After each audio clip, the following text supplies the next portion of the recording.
people who know a little bit about the ancient Mesopotamian or the ancient Near East. They would say, oh, Genesis is a copy-paste of the other, like a Gilgamesh, we already mentioned that. Or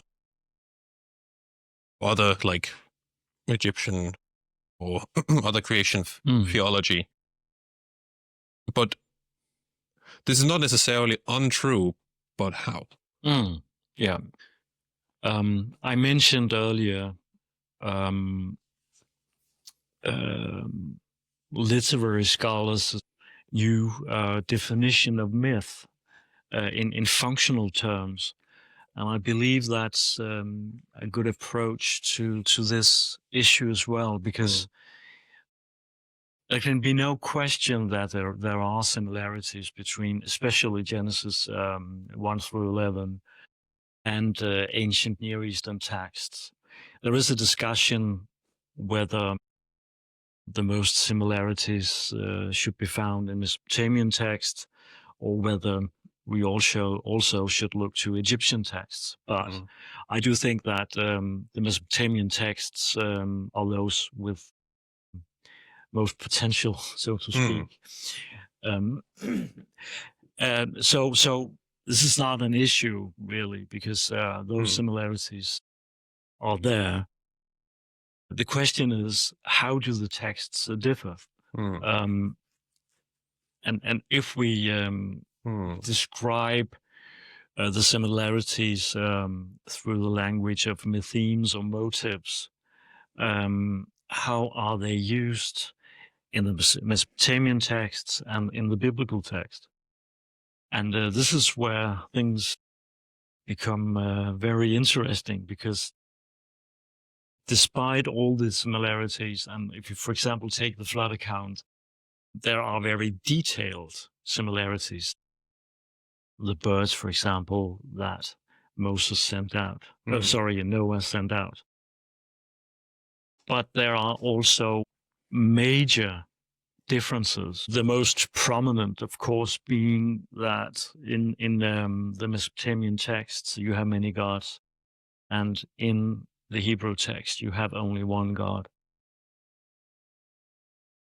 And the gods in the Mesopotamian texts are really a projection of a human family into a very stylized, divine version of what we experience on Earth. You have the gods quarreling, cheating on each other, slandering each other, everything that you'll find in a normal human family. And you can never rely on the gods. They are capricious. Whereas God in the Hebrew text is described with integrity, moral integrity, and with existential consistency. He is, in the very basic meaning of the word, supernatural, superhuman. He is much more than humans. Though he created humankind as male and female, he's neither male nor female. He is suprasexual. He is above human sex. So it's a completely different description of a deity than we find in the Mesopotamian texts. The reason why people get a bit anxious when the similarities are mentioned is, of course, when the argument goes that the biblical texts are just later copies or copycat versions of the Mesopotamian texts. And we have to acknowledge that the extant manuscripts we have of the Mesopotamian texts and the biblical ones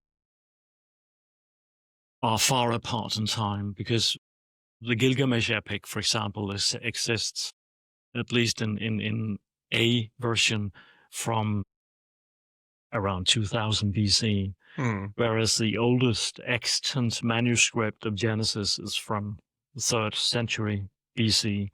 So we have, let's say, 1700 years between the earliest Mesopotamian copy or version and the oldest extant biblical one.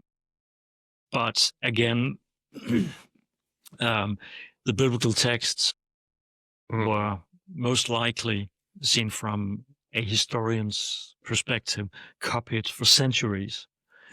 But even if the biblical version of Genesis 1 and 2 and the flood account, Genesis 6 through 8, were only written down at the time of Moses, for example, in the 13th, 14th century. There could have been oral tradition preceding that.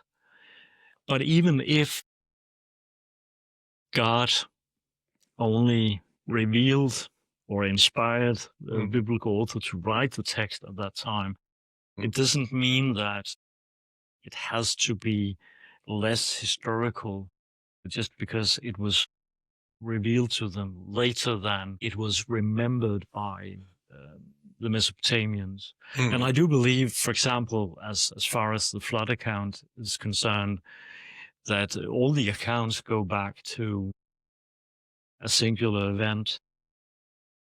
It is a memory of something that happened in the distant past. And the question is, again, similarities, differences. And at the end is, what do you believe? Do you believe that God has inspired the biblical author to write this particular account with those details, but also those differences vis-a-vis the Mesopotamian ones?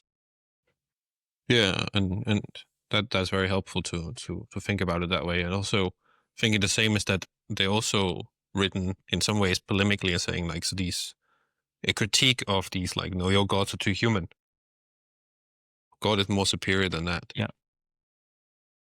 Is that correct, the way of like looking at it? Yeah, and when you realize that the gods, and that goes both for the Mesopotamian pantheon, but also for the Greek, when you realize that it's actually a projection of human families, then you,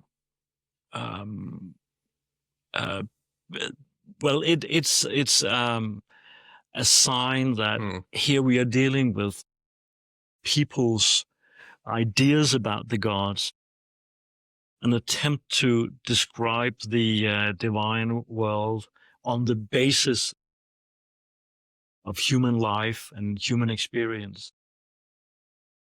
And when in the Hebrew text you meet a completely different deity, you need to ask, where did this come from? Because it is not modeled on human experience. It is something transcendent. Oh, absolutely. So I think it's encouraging because it could be taken as evidence of revelation. No man ever thought of describing a god like this because it couldn't be modeled on any human experience.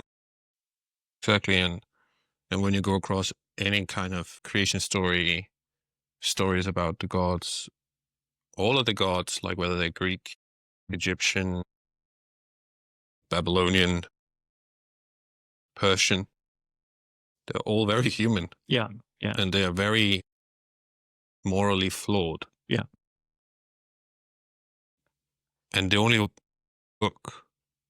books that sticks out are the books that found in the biblical canon, the Hebrew Bible and in the New Testament, which is quite an unusual sort of like feature that the God described within these texts, which we come to know as the Bible, is very different and enormously superior, both in moral and capabilities to I all agree. the other gods. Thank you for watching this clip. If you enjoyed it, you can find another one by clicking just over here. Or if you want to watch the full episode and dive a step deeper, you can find a link in the description below. Thank you for watching, and I'll see you in the next one.